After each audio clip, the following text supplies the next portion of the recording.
আসসালামু আলাইকুম ওরহমাতুল্লাহ।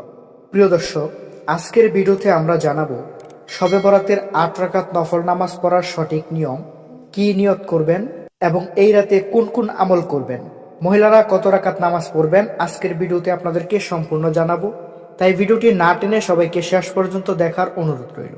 শবে বরাতের ৮ রাকাত নামাজের নিয়ম।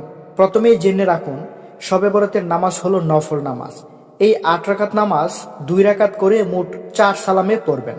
শবে বরাতের নামাজের কোনো নির্দিষ্ট রাকাত নেই। আপনি চাইলে ৮ রাকাত, ১২ রাকাত এবং সারা রাতই নামাজ পড়তে পারবেন, যদি আপনি শারীরিকভাবে এরকম সক্ষমতা অর্জন করে থাকেন। তো প্রতি রাকাতে কি পড়বেন? প্রতি ২ রাকাত নামাজে প্রথম রাকাতে সূরা ফাতিহা এবং সূরা ইখলাস ৩ বার পড়বেন। দ্বিতীয় রাকাতে সূরা ফাতিহা এবং সূরা ইখলাস আবারও ৩ বার পড়বেন। এভাবে ২ রাকাত করে মোট ৮ রাকাত আদায় করবেন। তবে আপনি চাইলে সূরা ইখলাসের জায়গায় অন্য ছোট সূরাও পড়তে পারবেন। অনেকেই জানে না শবে বরাত নামাজের নিয়ত কি, বা অনেকেই মনে করেন যে শবে বরাতের নামাজের নিয়ত আলাদা। তবে আপনাদেরকে বলে রাখি, নিয়ত মনে মনে করলেই যথেষ্ট।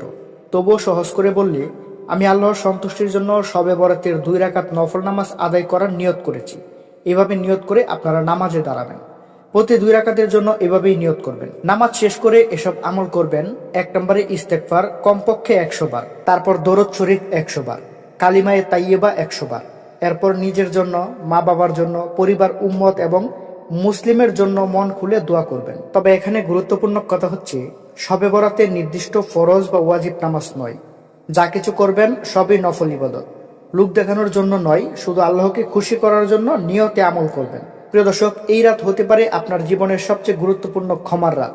আসুন গুনাহ থেকে ফিরে এসে আল্লাহর দরবারে ক্ষমা চাই। প্রিয় দর্শক, এই ছিল আজকের ভিডিওটি ভালো লাগলে লাইক দিন, শেয়ার করুন এবং ইসলামিক ভিডিও পেতে চ্যানেলটি সাবস্ক্রাইব করুন। আসসালামু আলাইকুম। আল্লাহ।